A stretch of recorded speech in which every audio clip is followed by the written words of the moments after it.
إن الحمد لله نحمده تعالى ونستعينه ونستهديه ونستغفره ونعوذ بالله من شرور أنفسنا ومن سيئات أعمالنا من يهده الله فلا مضل له ومن يضلل فلا هادي له أشهد أن لا إله إلا الله وحده لا شريك له وأشهد أن محمدا عبده ورسوله اللهم صل وسلم على نبينا محمد وعلى آله وأصحابه ومن سار على نهجه إلى يوم الدين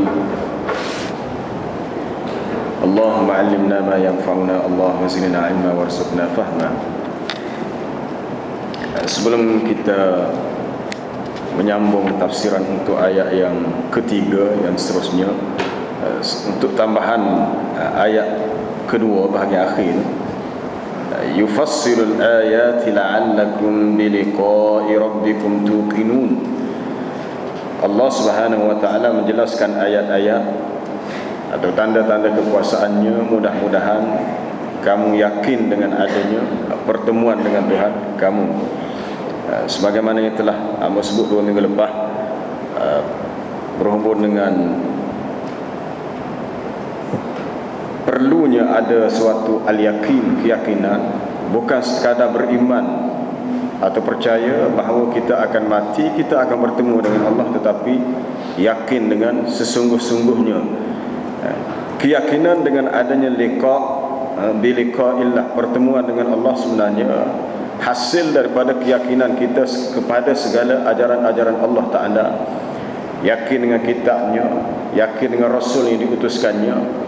Itulah sifat orang-orang yang bertakwa yang kita boleh baca di awal surah Al-Baqarah. Hudal lil muttaqin, Quran sebagai petunjuk bagi orang yang bertakwa. Alladzina yu'minuna bil ghaibi wa yuqimuna as-salata wa mimma razaqnahum yunfiqun.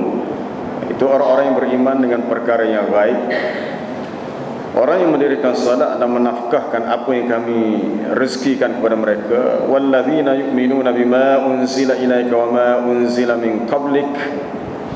Orang-orang yang beriman dengan apa yang diturunkan kepada engkau ya Muhammad, dan beriman dengan kitab yang diturunkan sebelum daripada engkau. Wabil akhiratihum yuqinun, dan dengan hari akhirat itu mereka yakin. Yakin dengan hari akhirat hasil daripada takwa kepada Allah dan membuahkan sifat yakin adanya pertemuan dengan Allah. Sesiapa yang sukalah dia untuk bertemu dengan Allah atas keyakinannya, maka Allah Ta'ala juga bersuka bertemu dengannya. Nabi SAW bersabda dalam hadis yang sahih, man ahabba liqa Allah ahabba Allah liqa'ahu wa man kariha liqa Allah kariha Allah liqa'ahu. Sesiapa yang sukalah dia untuk bertemu dengan Allah Ta'ala, maka Allah Ta'ala juga suka untuk bertemu dengannya. Dan sesiapa yang benci dan tidak suka untuk bertemu dengan Allah, maka Allah Ta'ala juga tidak suka untuk bertemu dengannya. Hadis yang sahih riwayat Imam Muslim dalam sahihnya. Lalu para sahabat berkata, akarahiyatul maut, adakah kematian ini sesuatu yang memang sudah yang dibenci, yang tidak disukai? Lalu Rasulullah memberi jawapan, bukan begitu. Kerana seseorang yang mukmin, yang beriman, apabila sampai kematian dan sampai waktu untuk dia bertemu dengan Allah Ta'ala, maka diberi khabar gembira kepadanya dengan mendapat keampunan, dengan balasan syurga. Lalu ia merasa suka dan seronok untuk bertemu dengan Allah. Adapun orang-orang yang kafir, apabila sampai ajalnya, maka dia diberi suatu khabar yang menduga citakan, iaitu mendapat balasan azab dan seksa. Lalu dia tidak mahu untuk bertemu dengan Allah. Jadi segala tanda kekuasaan Allah yang dinyatakan dalam ayat yang kedua, langit ditinggikan, dipermudahkan matahari dan bulan, dan semuanya berjalan mengikut peraturan sistem yang Allah Ta'ala tentukan, untuk memberikan suatu keyakinan kepada kita adanya liqa, pertemuan dengan Allah. Manusia tidak diciptakan sia-sia. Manusia tidak dijadikan oleh Allah Ta'ala begitu sahaja. Kehidupan yang tersedia di atas muka bumi bukanlah kehidupan yang percuma dan begitu sahaja, sekadar untuk memenuhi naluri tabiat manusia. Perlu kepada makan, perlu kepada minum, perlu kepada rehat. Kalau itu yang manusia cari, bermakna taraf manusia sama dengan haiwan. manusia menanggung suatu tanggungjawab yang besar, kewajipan yang besar, iaitu untuk melaksanakan perintah Allah yang ditaklifkan dalam suatu sistem hidup yang dinamakan Islam. Apabila selesai tugas seseorang manusia dengan berlakunya kematian, maka setiap manusia akan disoal apabila berlakunya liqa', pertemuan. Dan tidak ada seorang pun di antara kita yang tidak akan bertemu dengan Allah, melainkan semuanya bertemu dengan Allah. Aynama takunu ya'ti bikumullahu jami'a. Di mana sahaja kamu berada, maka Allah Ta'ala akan bawa semua kamu, akan bawa kamu untuk menghadapnya. Ayat ini sebenarnya berkenaan dengan cerita pertukaran arah kiblat yang pernah kita baca tafsiran dalam juzuk yang kedua surah Baqarah. Tapi Allah Ta'ala memberitahu kamu berada sama ada di barat, di timur, di selatan, di utara. Apabila sampainya masa untuk bertemu dengan Allah, kamu mati atau dunia ini sudah kiamat, maka semua akan pergi ke sana. Jadi untuk lari tidak boleh lari, tetapi kita perlu bersedia dan yakin. Keyakinan itulah yang memberikan kepada kita suatu kekuatan bahawasanya ujian yang kita lalui di dunia adalah bersifat sementara. Doa yang masyhur yang biasa kita baca khususnya dalam kunut kalau semaya tarawih, Allahumma qsim lana min khasyatika ma tahulu bihi bainana wa baina ma'asiyatik, wa min ta'atika ma tuballighuna bihi jannatak, wa min al-yaqini ma tuhawwinu bihi alaina masa'ibad dunya. Ya Allah, kurniakanlah, berikanlah kepada kami, bahagikanlah untuk kami rasa khasyah, takut kepada kamu, sehingga ketakutan itu memisahkan antara kami dengan perbuatan maksiat. Dan berikanlah kepada kami ketaatan yang menyampaikan kami kepada syurgamu, dan berikan kepada kami keyakinan yang menyebabkan kami terasa mudah dan ringan untuk berdepan dengan segala musibah di atas dunia. Wa minal yaqin ma tuhawwinu bihi alaina masa'ibad dunya. Jadi bila kita yakin, kita susah, kita diuji dengan pelbagai musibah atas dunia, bahawa setiap yang berlaku ni ada hikmahnya. Tidak ada suatu musibah yang berlaku melainkan ada hikmahnya. Apabila para sahabat diuji dengan suatu peperangan yang sangat jauh perjalanannya, peperangan Tabuk yang telah kita baca tafsirannya dalam surah At-Taubah dahulu, maka orang-orang munafik mengatakan begitu dan begini, kalau pergi ke sana kamu akan mendapat musibah. Katakanlah kepada mereka, kul lan yusibana illa ma kataballahu lana huwa maulana. Katakanlah, tidaklah sekali-kali menimpa kami, tidaklah menimpa ke atas kami oleh sesuatu musibah, melainkan ia telah ditentukan oleh Allah.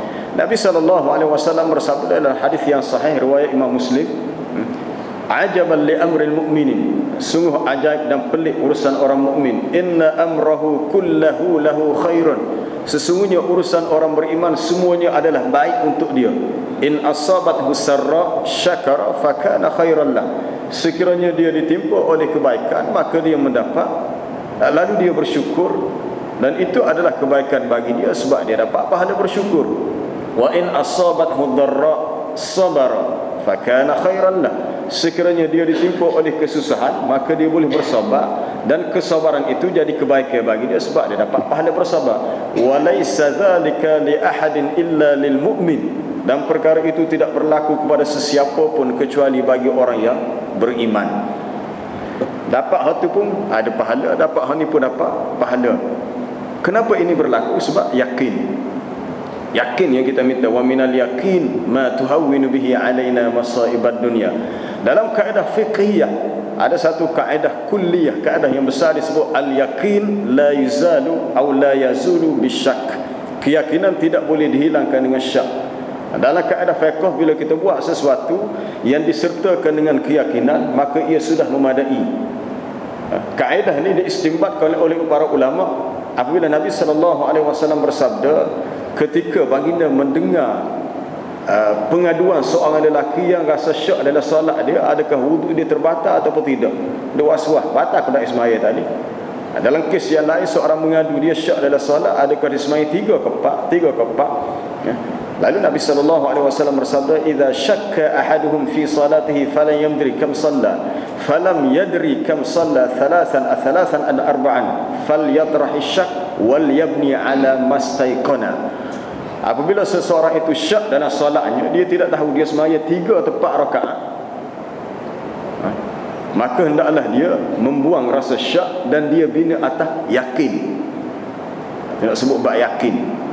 Bab yakin ni luas, siapa lagi kepada masalah hukum fiqh. Kalau dia yakin, maka dia boleh terus solat. Tapi kalau ada syak, kalau dirasakan belum cukup, maka dia tambah 1 rakaat dan dia sujud sahwi. Tapi kalau dia yakin, maka dia boleh terus solat. Seseorang yang syak, adakah terbatal wuduknya? Nabi SAW memberi panduan, idza syakka ahadukum fi salatihi akhraja minhu syai'un am la fala yakhrujanna minal masjid hatta yasma'a sautan aw yajida rihan. Apabila seseorang merasa syak dalam solat, berasa batal dekat semaya, batal dekat wudu, mungkin dalam keadaan tak sedar keluar angin, dalam keadaan tak berasa, maka janganlah seseorang keluar daripada masjid, yakni keluar untuk meninggalkan solat dan berwudu, sehinggalah dia yakin. Cara yakin tu ialah yasma'a sautan, bunyi. Biasa bila keluar angin ni berbunyi, ataupun mendapati ada bau-bau yang kurang baik, keluar angin daripada perut. Jadi Rasulullah buat suatu, kita punya dia punya kayu pengukur, indikator untuk memberikan keyakinan ialah adanya isyaratun, adanya dalalah, petunjuk isyarat untuk kita membina keyakinan. Kerana sesuatu itu dibina atas asalnya. Bagi seseorang yang solat, asalnya dia sudah berwudu. Jadi tidak berlaku perkara yang membatalkan keyakinan sehinggalah diyakini ianya sudah hilang.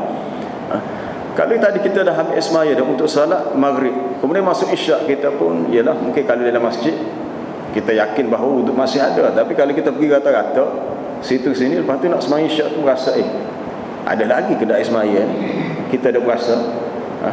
Kalau kita yakin bahawa masih ada, kita boleh terus solat. Kalau seandainya betul batal dah wudu, cuma kita lebih yakin, maka solat dikira sah, sebab dibina atas keyakinan.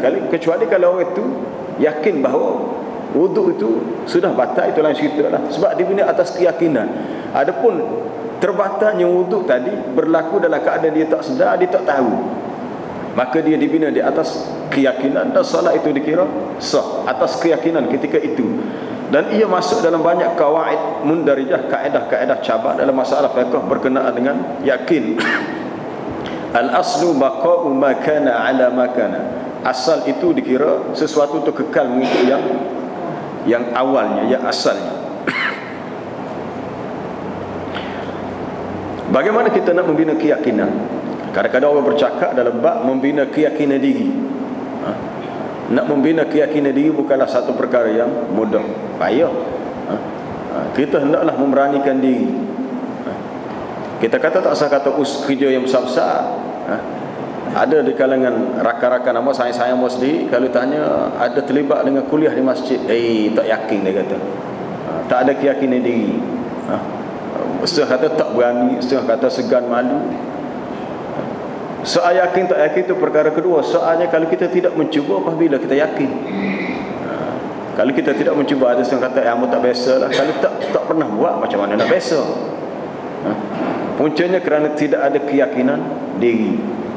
Kalau kita ikutkan kelemahan kita, memang semua manusia ada kelemahan, sehingga kan dia tidak ada rasa keyakinan diri, dan dia rasa tidak boleh berada dalam kalangan manusia kerana hilang Al-thiqah bin nafsi. Bahasa Arab sebut thiqatuka bin nafsika, yakinnya kamu terhadap diri kamu.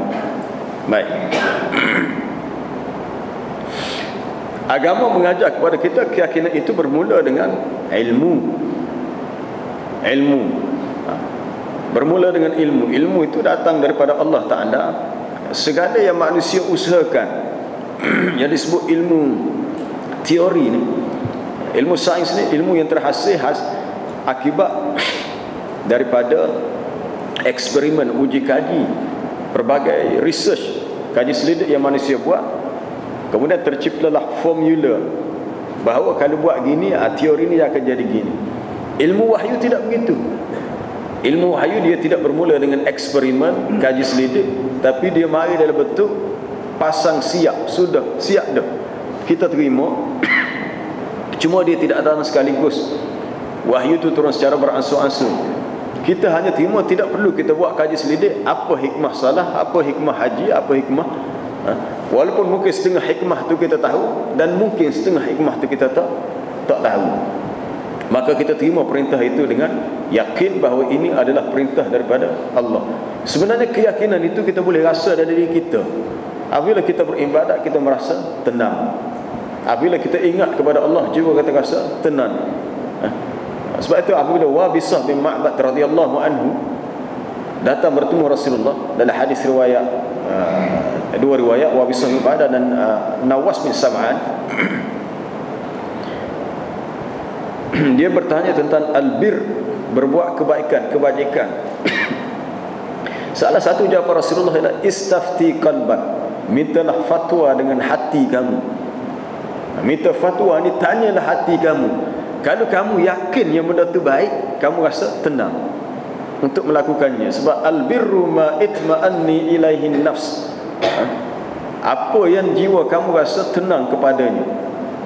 Tetapi apa-apa keburukan ialah jiwa kamu rasa tidak tenang, dan kamu tidak suka kalau ia diketahui oleh manusia. Jadi sebenarnya dalam hati kita dah ada naluri yakin, naluri keyakinan. Manusia tidak boleh berbohong pada diri sendiri, tak boleh tipu diri dia, sebab hati kecil dia yakin. Dan keyakinan itu yang diceritakan oleh Allah Ta'ala ada dalam hati Fir'aun. Walaupun Fir'aun bermati-matian menolak dakwah daripada Nabi Musa alaihi salam, tapi sebenarnya dia yakin. Wajahadu biha wastaiqanatha anfusuhum zulman wa 'uluwa fanzur kaifa kana 'aqibatul mufsidin. Dia engkar, padahal wastaiqanatha anfusuhum, jiwa mereka, diri mereka yakin. Bukan tidak yakin, dia yakin. Dia yakin dakwah Nabi Musa ni betul, tapi dia masih engkar. Sebab apa? Sebab zulman wa 'uluwa, sebab zalimnya ia dah rasa tinggi diri, rasa angkuh. Kezaliman dan rasa tinggi diri telah menyebabkan dia boleh menolak keyakinan dalam hati dia sendiri. Dia menolak keyakinan yang ada dalam hati dia sendiri. Maka lihatlah bagaimanakah kesudahan akibat bagi orang yang melakukan kerosakan. Jadi semua manusia meyakini akan kebenaran, perkara yang benar, tetapi disebabkan faktor-faktor lain akhirnya dia menolak kebenaran. Dan semua manusia yakin bahawa dia akan bertemu dengan Allah Ta'ala, akan bertemu dengan Tuhan Rabbul Jalil yang akan menjatuhkan hukuman bagi segala apa yang manusia lakukan di atas pentas kehidupan dunia. Keyakinan bermula dengan ilmu. Bila kita dapat ilmu, kita yakin. Dia pergi pada tahap yang kedua, yakin dengan ain, yang telah hamba sentuh dalam bahagian akhir 2 minggu lepas dalam surah Alhaakumut Takatsur. Tuan-tuan balik, tolong cari mana-mana buku ke kitab ke yang ada terjemahan, yang ada tafsiran, baca surah At-Takatsur. Alhaakumut Takatsur hatta zurtumul maqabir kalla sawfa ta'lamuna thumma kalla sawfa ta'lamun kalla law ta'lamuna ilmal yaqin. Sekali-kali tidak begitu, kalaulah mereka tahu dengan ilmu yang meyakinkan. La tarawunnal jahim, mereka benar-benar akan melihat neraka yang menyala apinya. Thumma la tarawunnaha ainal yaqin, dan mereka akan melihatnya dengan ain. Ain ni mata, dengan pandangan mata yang meyakinkan. Daripada ilmal yaqin, tahu yakin, lihat yakin, akhirnya sampai kepada makam yang tinggi, hakul yakin. Hakul yakin ini diceritakan oleh Allah Ta'ala untuk urusan lepas mati. Boleh lihat di akhir suratul Waqiah, dan satu lagi di akhir surah Al-Ma'arij. Surah Al-Ma'arij, inna hadza lahu haqqul yaqin fasabbih bismi rabbikal azim. Surah Al-Haqqah, wa inna lana'lamu anna minkum mukadzibin wa innahu lahasratun 'alal kafirin wa innahu lahaqqul yaqin fasabbih bismi rabbikal azim. Akhir surah Al-Haqqah dalam juzuk 29, dan satu lagi di akhir surah Al-Waqiah. Di akhir surah Waqiah, selepas Allah Ta'ala menceritakan dalam ayat sebelumnya tentang kematian.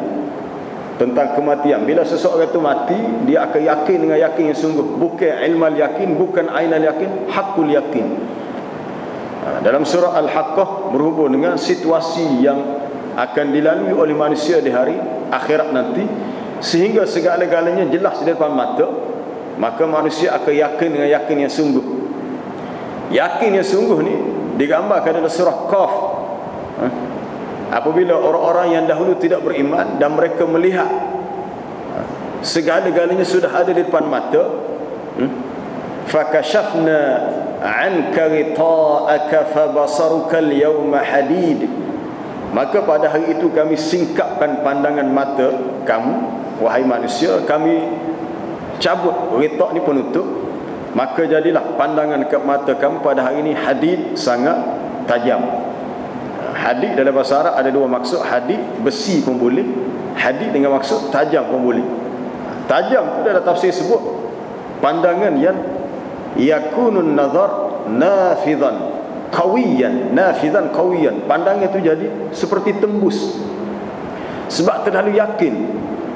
Dulu masih mungkin yang tidak yakin masih rasa syak wasangka ataupun was-was, tapi oleh kerana semuanya dilihat depan mata, maka yakin seakan-akan kalau tengok dinding nampak apa yang di belakang dinding, tembus dan sangat kuat. Pandangan sangat kuat lagi, yakin. Dan keyakinan itulah akhirnya mencetuskan rasa penyesalan yang amat sangat yang disebut dalam surah As-Sajdah, walau tara idzil mujrimuna nakisu ru'usihim 'inda rabbihim rabbana absarna wa sami'na farji'na na'mal salihan inna muqinun. Dan kalaulah engkau ya Muhammad melihat ketika orang-orang yang bersalah, orang-orang yang berdosa itu, nakisu ru'usihim, menundukkan pandangan mereka, menundukkan kepala mereka kerana rasa bersalah, lalu mereka berkata, wahai Tuhan kami, hari ini kami telah melihat segala-galanya, wasami'na, kami telah dengar. Oleh kerana kami telah lihat, kami telah dengar, dua panca indera, lihat dan dengar, ini menyebabkan kami sungguh-sungguh yakin, maka farji'na, kembalikan kami, yakni ke dunia, kami mahu melakukan amalan salih, na'mal salihan inna muqinun, sesungguhnya kami sudah yakin. Kalaulah sampai tahap itu baru nak yakin, maka keyakinan itu adalah sia-sia.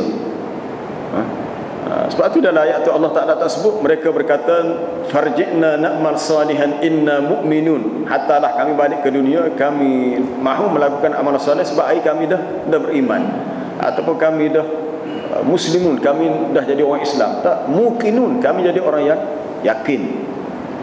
Lalu Allah Ta'ala memberi jawapan, walau syi'na la'ataina kulla nafsin hudaha, kalau kami kehendaki, nescaya kami boleh berikan kepada setiap jiwa manusia itu hidayah, petunjuk untuknya. Tetapi Allah Ta'ala tidak menghendaki begitu kerana ada hikmah yang besar. Ada hikmah yang besar. Walakin haqqal qawlu minni la'amla'anna jahannama minal jinnati wan nasi ajma'in.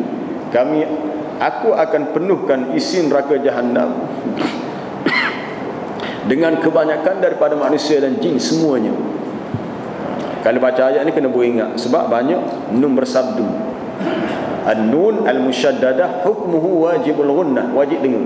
La amla'anna jahannama minal jinnati wan nasi ajma'in. Amu ambil berat benar bab tajwid ni. Kita beringat kita baca cepat ke kita baca lama, tajwid kena jaga. Kadang-kadang setengah tu kalau semai subuh pagi Jumaat bila baca sajadah siapa. Baca itu lancar betul tapi tajwid KO. Baca itu okey tapi tajwidnya kurang mantap. Jadi kena jaga. Tepat dengar kena dengar. Wajibul ghunnah pada nun yang bersabdu. Baik. Itu sebagai selingan untuk tajwid.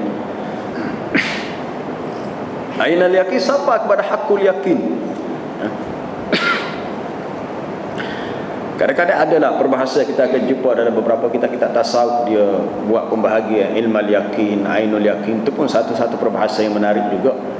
Tapi hakul yakin Dia mencantumkan dua sekaligus, antara ilmu dan lihat. Dan seseorang itu tidak akan melihat alam gaib kecuali setelah dia beralih ke alam yang seterusnya. Alam gaib ini alam yang luar daripada alam musyahadah.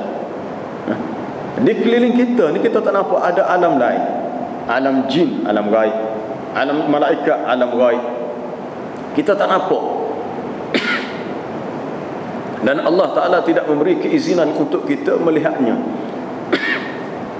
Tidak dibuka bagi kita hijab. Hijab, sebenarnya ada hijab. Mata kita ni ada hijab, kita tak nampak keliling kita alam yang satu lagi. Seadanya dibuka hijab dan manusia boleh melihat, malaikat boleh lihat jin. Oh, jawabnya tak akhirnya buat gapo. Apa tu kelewat ni? Jin pun banyak, setan pun banyak, malaikat pun banyak. Semuanya ada. Cuma kita tak nampak sebab dia alam gaib. Tetapi kita yakin. Kita yakin. Yakin itu yang dinamakan al-iman. Sebab itu dalam persoalan yang berkenaan dengan akidah, menarik untuk kita lihat dalam sebuah buku tulisan Dr. Yusuf Qardawi berhubungan dengan al-iman wal hayah, iman dan kehidupan. Kaitan antara iman dan kehidupan yang akhirnya memberikan kepada suatu kesan dia, implikasinya yakin. Tapi betul lah, payung untuk siapa kepada maka yakin. Berapa ramai orang yang tahu ada keliling dia malaikat rakit atik tapi masih buat dosa. Sebab ada tarikat nafsu dan syaitan. Dia mari tarik tali itu dua tu. Pada diri kita ni ada korin daripada malaikat dan korin daripada syaitan. Wa qala qarinuhu hadha ma ladayya atid. Qala qarinuhu rabbana ma atghaytuhu walakin kana fi dalalin ba'id. Kedua-dua korin tu akan berkata, kalau kita buat benda tak molek, dia kata sudah siap tersedia dalam buku ini yang ditulis oleh malaikat rakit atik. Korin yang syaitan berkata, wahai Tuhan kami, tidaklah kami menyesatkan dia, tetapi dia berada dalam kesesatan yang jauh. Jadi hasil daripada kita tahu, hasil daripada kita beriman, kita yakin. Yakin dan keyakinan itu perlu mantap, kemah, sungguh-sungguh. Jangan sampai kepada satu ketika timbul rasa was-was. Yono. Betul ke? Dia akan mari. Syaitan akan cuba menimbulkan keraguan dalam diri kita tentang perkara yang berkenaan dengan agama, lebih-lebih lagi tentang Allah Ta'ala sebagai zat yang maha agung. Sebab kita meyakini perkara yang kita tak nampak, tapi kita yakin kerana ayat Allah Ta'ala sangat jelas dan terang.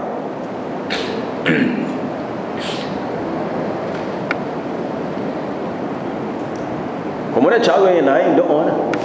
Selain daripada ilmu, doa. Doa ni kita boleh baca, Allahumma inni as'aluka ilman nafi'an. Allahumma inni as'aluka ilman nafi'an wa as'aluka apa dia? Imanan kamila wa as'aluka yaqinan sadiqa. Kita minta kepada Allah Ta'ala supaya diberi keyakinan yang benar, yakin sungguh-sungguh. Kerana apabila ada keyakinan, maka dia tidak akan boleh ditembusi oleh rasa keraguan. Sahabat-sahabat Nabi yang kuat iman sebab yakin dengan janji daripada Allah dan yakin dengan apa yang dikhabarkan oleh Rasulullah sallallahu alaihi wasallam. Mereka boleh bertahan dengan ujian yang berat sebab yakin. Kalau tidak ada faktor keyakinan, dia tidak akan buat. Ada yang sanggup diseksa dan boleh bertahan. Khabbab al-Arat, seorang sahabat yang diseksa, dibakar atas api sampai padam api hasil daripada peluh. Tubuh kita bila panas dia akan keluar peluh. Air peluh titik tu menyebabkan api dia tu padam. Setara mana? Lekat parut bekas kena salah atas api. Tapi dia boleh bertahan walaupun sakit sebab yakin sungguh-sungguh. Jadi keyakinan ini menghasilkan sesuatu yang sangat ajaib dan hebat dalam sejarah ketamadunan manusia dan tidak wujud dalam sistem, dalam agama lain kecuali dalam Islam. Sebab apabila seseorang yakin dan iman itu masuk dalam hati dia, ia tidak mampu diganggu gugat. Sa'ad bin Abi Waqqas bila dia masuk Islam, mak dia protes, bantah. kamu mesti kembali kepada agama asal. Dia kata, wahai ibu, kalau ibu ada 100 nyawa, patut nyawa cabut so. Cabut so ada 99, cabut so ada 98. Mana masih hidup lah. Masih hidup. Saya tidak akan kembali kepada agama yang asal. Saya akan terus bersama dengan agama yang dibawa oleh Muhammad sallallahu alaihi wasallam. Yakin. Yakin. Suhaib bin Sinan asalnya daripada Rom, bila mendengar berkembangnya dakwah Islam di Mekah, dia pergi cari Nabi sallallahu alaihi wasallam di Mekah. Dia masuk Islam. Akhirnya dia yakin. Hasil keyakinan, walaupun dia asalnya kaya, dia sanggup tinggal segala harta dia, kerana dia yakin bila berhijrah ke sana, ke Madinah, ada lagi rezeki yang lain. Allah Ta'ala memberi keyakinan kepadanya, wa man yakhruj min baitihi muhajiran ila Allah wa rasulih, sesiapa yang keluar daripada rumahnya dalam keadaan berhijrah kepada Allah, thumma yudrikuhul maut faqad waqa'a ajruhu 'ala Allah, tiba-tiba saat tengah jalan dia mati, maka sudah ditentukan di sisi Allah dia mendapat pahala. Wa man yuhajir fi sabilillah yajid fil ardi muragaman katsiran was'ah. Sesiapa yang berhijrah pada jalan Allah, maka dia akan mendapati di atas muka bumi ini adanya rezeki yang banyak dan keluasan dari sudut pendapatan ataupun hasil yang Allah Ta'ala sediakan rezeki untuk dia. Tapi kena yakin. Kalau kita tidak yakin, maka kita tidak akan melakukan kerja-kerja dakwah dan usaha untuk membangunkan agama Allah. Itu doa. Doa supaya diberi keyakinan. Baik, kita pergi kepada ayat berikutnya. Kalau ada soalan apa-apa berhubung dengan bab yakin, boleh tanya lepas ni.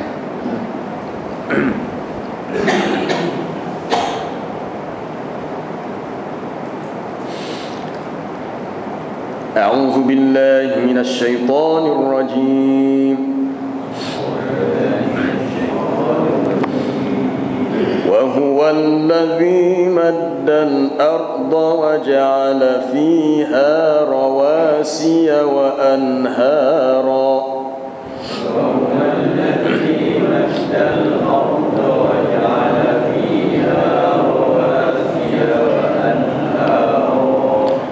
ومن كل الثمرات جعل فيها زوجين اثنين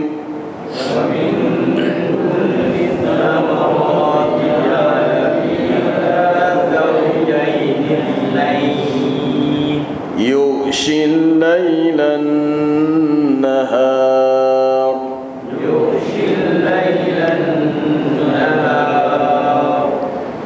إن في ذلك لآيات لقوم يتفكرون. إن في ذلك لآيات لقوم يتفكرون. Sadaqallahu azim. Dan dialah Allah yang telah membentang luas bumi ini, yakni terhampar, dan dia menjadikan di atas muka bumi ini adanya rawasiya, bukit bukau, gunung ganai yang kukuh, dan adanya anhara, sungai-sungai, dan daripada setiap jenis buah-buahan dia jadikan sifatnya berpasangan, dua-dua. Ada pokok tumbuh-tumbuhan yang jantan, ada yang betina, untuk proses dia punya dia punya cara dia membiak ataupun bertambah banyak. Dia yang menutup malam siang, malam bertukar jadi siang, siang bertukar jadi malam. Sesungguhnya pada yang demikian itu terdapat tanda-tanda kekuasaan Allah bagi kaum yang berfikir. Baik, ayat ketiga ni beralih kepada tanda-tanda kekuasaan Allah yang boleh dilihat di atas muka bumi.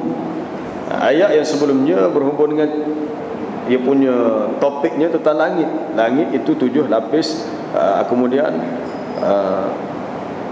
apa dia lagi, matahari, bulan, itu langit. Kemudian bumi yang lebih hampir dan dekat dengan kita, Bumi ini Allah Ta'ala jadikan ia bersifat mabsutah ataupun terbentang, terhampar kerana luasnya ia.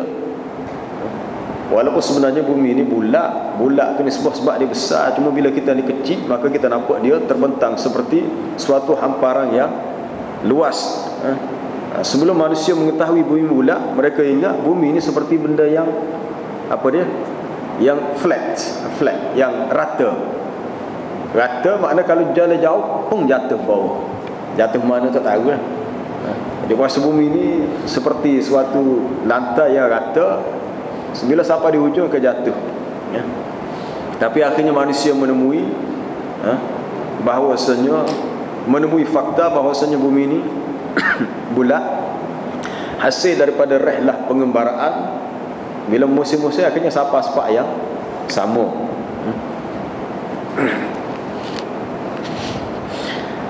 Kalimah madda yamuddu dibentangkan, diluaskan. Kadang-kadang digunakan istilah yang lain. Afala yanzuruna ila al-ibli kaifa khuliqat wa ila as-samai kaifa rufi'at wa ila al-jibali kaifa nusibat wa ila al-ardi kaifa sutihat. Dan kepada bumi pula tidakkah kamu lihat bagaimana ia dihamparkan, ia dibentangkan, sehingga membolehkan manusia untuk berjalan, untuk bergerak di atasnya dengan sempurna. Dan dia menjadikan di atas muka ini adanya rawasiya, adanya bukit, bukau, gunung ganan yang kukuh, yang kuat. Rawasi nisbah pada jibalan, bukit bukau yang thawabit, yang kukuh.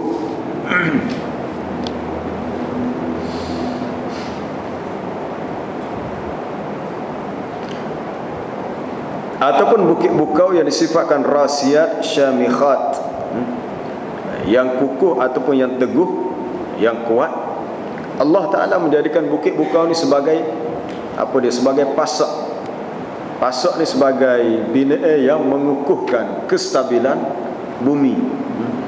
Alam naj'alil arda mihada wal jibala autada. Autad maknanya pasak. Tidakkah kami jadikan bumi ini bersifat mihada, terbentang, terhampar, luas, dan bukit bukau itu berperanan sebagai autad, sebagai pasak yang kukuh.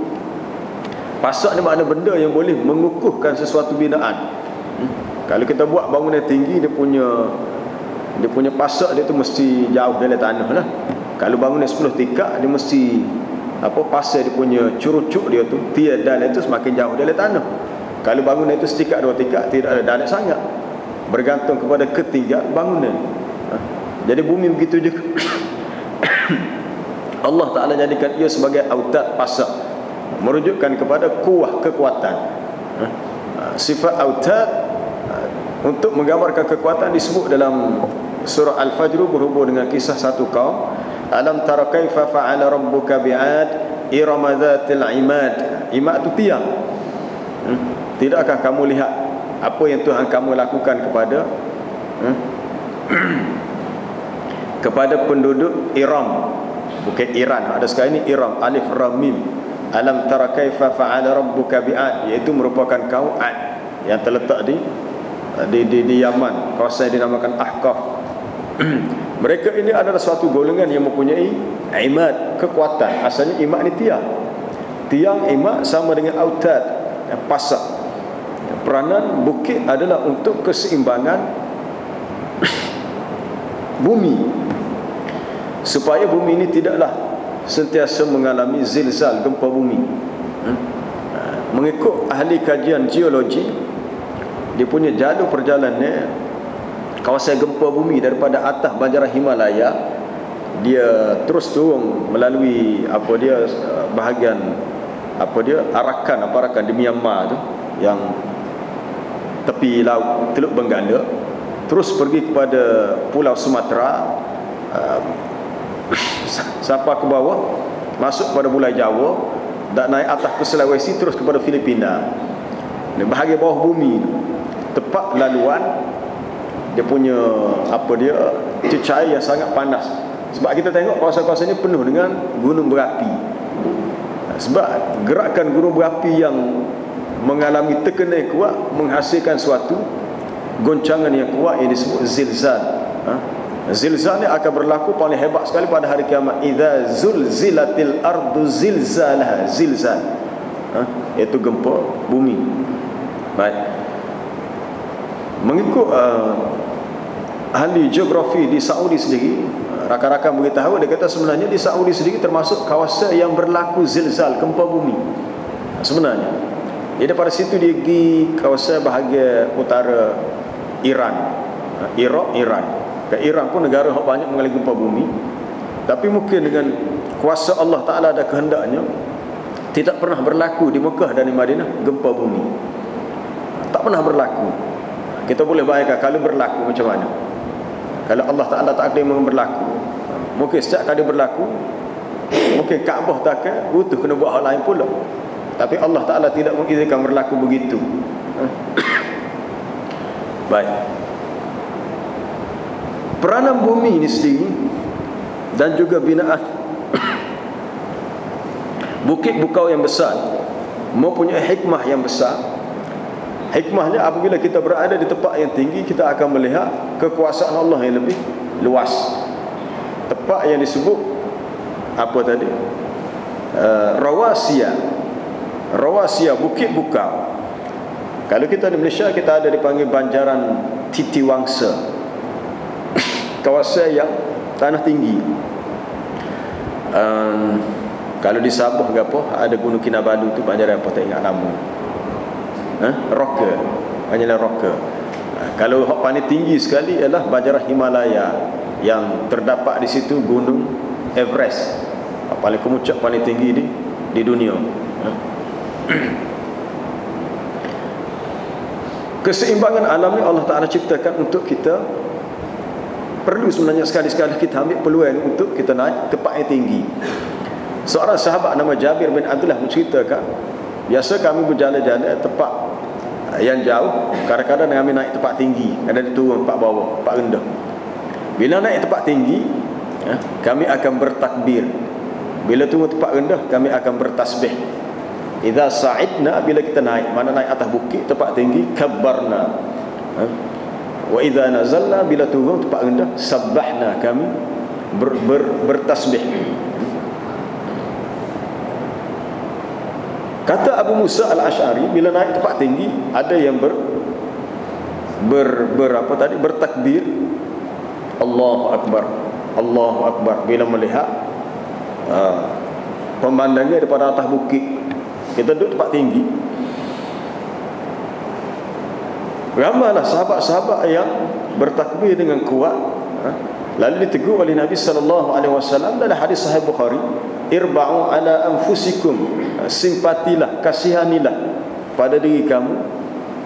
Sebab bila mereka berzikir dengan takbir tadi, dia termasuk bab doa sebenarnya. Bab doa juga. Doa ni tak nanti ke doa tolak. Dalam bentuk as-sana, kita puji Allah dengan kita menyebut tahmid, alhamdulillah, tasbih, takbir, tahlil. Sebenarnya patut bab doa juga. Bab doa, doa ni ada dua, doa tolak dan doa sana. Kita baca kunut, Allahumma hdini fiman hadait, itu doa tolak, minta. Sebab tu dalam mazhab Syafi'i, bila imam baca, kita tak perlu baca waktu. Tapi bila siapa fa innaka taqdi wa la yuqda alaik, makmum pun baca. Sebab fa innaka taqdi wa la yuqda alaik bukan doa tolak, itu doa sana. Kita memuji Allah Ta'ala dengan menyatakan engkaulah yang menghukum dan tidak ada siapa yang menghukum. Padahal kalau makmum baca pun boleh, tak si baca pun tak apa, cukup dengan imam baca. Baik. Tapi untuk menyatakan beza antara doa tolak dengan doa sana. Baik, kembali kepada cerita sahabat yang naik bukit tadi, sebab sebut rawasiyah, bukit sini. Lalu mereka bertakbir. Oleh kerana takbir dia tinggi, kuat, tak perlu kuat. Allahu Akbar biasa. Biasa kita dengar tempat-tempat ceramah, tengah-tengah semangat takbir. Ada. Tempat-tempat ceramah ada. Nak menaikkan semangat. Hamba secara peribadi tak setuju. Tak setuju. Takbir itu bagus, tak setuju. Kecuali kalau digunakan kaedah takbir itu dalam perang, tak apa. Sebab ada bab biasa dalam betul zikir tak perlu. Tak perlu dalam bab zikir, tak perlu untuk kita melaung. Sebab kekuatan kita bukan di luar ni, dalam hati ni. Kalau kita hanya sebut Allahu Akbar, dalam hati kita benda lain hak lebih akbar, tak jadi. Kadang-kadang orang hak mungkin kita tengok tempat ceramah politik semangat takbir takbir, esok kau subuh tak ada masjid. Ya tengok. Subuh tak tahu lagi tahajud ke tak, subuh tak ada. Itu cerita lain, tak saya komen tu. Soal bila-bila takbir soal kau tu no komen, tak ada. Takut sensitif. Baik. Maknanya bila Abu Musa al-Asy'ari menceritakan ada di antara sahabat yang bertakbir kerana begitu excited, teruja di atas bukit tengok pemandangan di bawah yang begitu mengagumkan. Lalu Rasulullah berpesan, wahai manusia, wahai sahabatku, simpatilah pada diri kamu, fa innakum la tad'una as-samman wala wala ghaiban. Kamu tidaklah meminta kepada Tuhan yang sifatnya peka atau dia tak ada. Dia tu ada dan dia Maha mendengar. Fa innahu sami'un qarib, dia tu Maha mendengar lagi dekat. Jadi kamu nak takbir ke, nak berdoa secara khusus ke, nak bertahmid ke apa, tak perlu kamu meninggikan suara. Menarik untuk kita lihat dalam penjelasan hadis ni dalam Fathul Bari oleh Imam Ibn Hajar Al-Asqalani. Dia kata, dia menukilkan pandangan daripada Imam At-Tabari, seorang syekh mufassirin, ulama terulung dalam bidang tafsir, mengatakan bahawasanya asal kepada zikir dan doa tidak perlu meninggikan suara. Asal zikir dan doa tidak perlu meninggikan suara, kecuali ada keperluan. Contoh kalau takbir masa perang tadi sebab nak menaikkan semangat tentera dan menimbulkan rasa takut musuh, perlu, tak apa tu, sebab ada maslahat. Begitu juga waktu-waktu yang lain tidak perlu kalau tidak ada maslahat. Kalau doa dalam solat, macam doa dalam kunut solat tarawih, maka boleh baca dengan kuat. Sebab doa ni untuk dihayati, untuk difahami. Kalau imam tu baca kohor, orang tak dengar, amin amin, minta ke apa tak? Jadi sebabnya doa ni kalau nak doa berambar-rambar, bacalah dengan kuat. Kalau baca kohor, baik doa sendiri-sendiri. Kita mengaminkan apa yang kita pun tak tahu imam tu minta ke apa. Sebab tak hamba sendiri, kalau kita pergi masjid, bila imam baca doa, kalau kita dengar, kita cukup amin. Tapi kalau kita tak dengar ke apa dia, baik kita doa sendiri. Sebab kita tak dengar dan kita tidak mahu menipu Allah Ta'ala, minta ya Allah perkenan, kena gapo tak? Sebab kita tidak tahu apa yang kita minta. Sebab doa ni perlu kepada penghayatan. Jadi perlu jelas gapo dia hak kita nak minta, selain daripada faham dan kita dengar dengan jelas. Biasa orang Arab gitu. Kalau di Saudi tak lah, mungkin negara-negara lain termasuk di Mesir, kalau tak ada doa, dia akan doa sendiri-sendiri. Kalau doa, imam akan doa dengan kuat. Tujuan kuat ni bila makmum dengar dia amin, dia faham. Dia tak akan berlaku kohor. Biasa pak kita kohor, lepas tu tak amin amin. Biasanya kita begitulah. Ini suatu perkara yang perlu kita beri perhatian untuk kita kemah lagi untuk lebih sempurna. Baik. Wa anhara, dan sungai-sungai. InsyaAllah ni Allah Ta'ala jadikan juga di atas muka bumi adanya sungai. Sungai menjadi salah satu nikmat Allah Ta'ala yang besar. Sungai menjadi salah satu nikmat Allah yang besar, sehingga digambarkan bahawasanya sungai Nil dan sungai Furat yang ada di sungai Nil di Mesir dan sungai Furat di Iraq tu seperti Nabi kata seperti apa dia? Sungai yang mengalir daripada syurga. Dalam hadis bahawasanya Al-Furat, Nil, Sayhan, Jaihan, dua-dua nama, semua ini adalah sungai-sungai daripada syurga. Sebab perkataan sungai sangat sinonim dengan syurga. Mana-mana ayat kita baca dalam Quran, bila disebut syurga, jannat, lepas tu tajri min tahtihal anhar, sungai yang mengalir di bawah syurga, yang di bawahnya ada sungai yang mengalir. Kenapa dikaitkan syurga tu dengan sungai, dengan ada sungai? Sebab fitrah manusia suka kepada air. Sebab manusia ni berasal daripada tanah yang bercampur dengan air, kemudian dijadikan keturunan manusia daripada benih, air benih yang bercampur, nutfatin amsyaj. Jadi manusia suka kepada air. Buktinya anak-anak kita kadang pergi mana tempat dia panggil legun-legun, Sunway Lagoon. Sunway Lagoon tu di Kuala Lumpur lah, ataupun kat Gambang di Kuantan, tempat taman tema air. Oh, duduk sehari situ tak apa, tak sebalik. Duduk 3 hari tak sebalik sebab suka dengan permainan air. Fitrah manusia suka kepada sesuatu yang dikaitkan dengan air. Sama ada bunyi air mengalir, maka Allah Ta'ala memberi tawaran adanya sungai-sungai yang mengalir. Mathalul jannati allati wa'idal muttaqun, perumpamaan syurga yang dijanjikan kepada orang yang bertakwa. Boleh lihat dalam surah Muhammad ayat ni. Fiha anharum min ma'in ghairi asin, dalam syurga ada sungai-sungai yang airnya tidak berubah, air yang tetap sebagaimana asalnya. Wa anharum min labanin lam yataghayyar ta'mu, sungai-sungai daripada air susu yang tidak berubah rasanya. Tidaklah ia menjadi masam atau tidaklah ia menjadi rosak, dia kekal dengan rasa yang original susu. Wa anharum min khamrin lazzatil lisyaribin, dan sungai-sungai daripada air arak yang lazat oleh orang yang meminumnya. Lazat itu rasa sedap, tidak seperti arak di dunia yang memabukkan. Dalam syurga ada juga arak. Dan arak itu bukan mari sebotol 2 botol, tapi mari dalam bentuk sungai.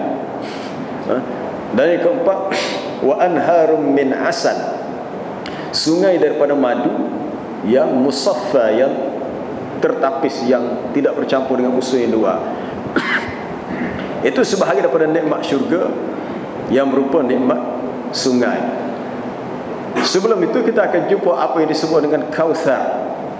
Inna a'tainakal kautsar, sesungguhnya kami berikan kepada kamu ya Muhammad al-Kautsar. Ada 2 tafsiran. Kautsar kebaikan yang banyak, Kautsar juga dengan maksud haud, satu kolam yang Allah Ta'ala berikan khusus untuk Nabi dalam syurga. Tapi sebelum syurga tu, di mahsyar tu sendiri dah ada haud. Haud dengan Kautsar ni dia ada apa dia?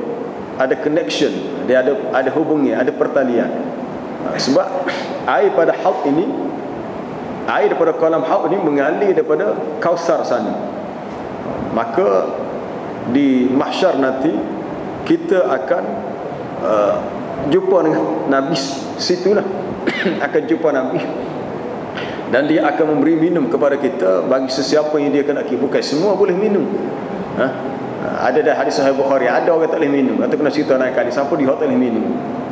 Orang yang boleh minum air itu, sebenarnya air itu adalah air daripada sungai yang mari daripada syurga yang disebut Kautsar. Maka sesiapa yang minumnya la yadma'u ba'dahu abadan, dia tidak akan merasa dahaga selama-lamanya. Sekali minumnya, bila tidak dahaga lagi, walaupun kehidupan selepas itu masih panjang. Itu cerita sungai ni dalam syurga. Macam mana saiz dia besar setengah mana, kita tidak boleh nak kias atau nak ukur dengan logik akal, sebab ini adalah urusan akhirat yang hanya diketahui melalui perkhabaran hadis. Bolehlah rujuk dalam Sahih Bukhari, ada bahagian khas tentang sifatul jannah, termasuk sifat-sifat syurga, ataupun dalam Sahih Muslim, ataupun kalau nak lengkap lagi dalam kitab Hadil Arwah ila Biladil Afrah, ataupun Sifatul Jannah. Rekasa bagi kitab itu dinamakan, nama dia Sifatul Jannah oleh Imam Ibn Al-Qayyim Al-Jawziyah. Sebuah kitab yang disusun untuk menggambarkan sifat-sifat syurga. Cuma kita nak kaitkan dengan salah satu elemen yang ada di situ, sungai. Allah Ta'ala permudahkan sungai untuk kita. Kita sungai ni sama lain kali. Subhanakallah bihamdika asyhadu an la ilaha illa anta astaghfiruka wa atubu ilaik. Wal 'asri innal insana lafi khusr illa alladhina amanu wa 'amilus solihat wa tawassaw bil haqqi wa tawassaw bis sabr. Sallallahu alaihi wasallam. Alhamdulillah.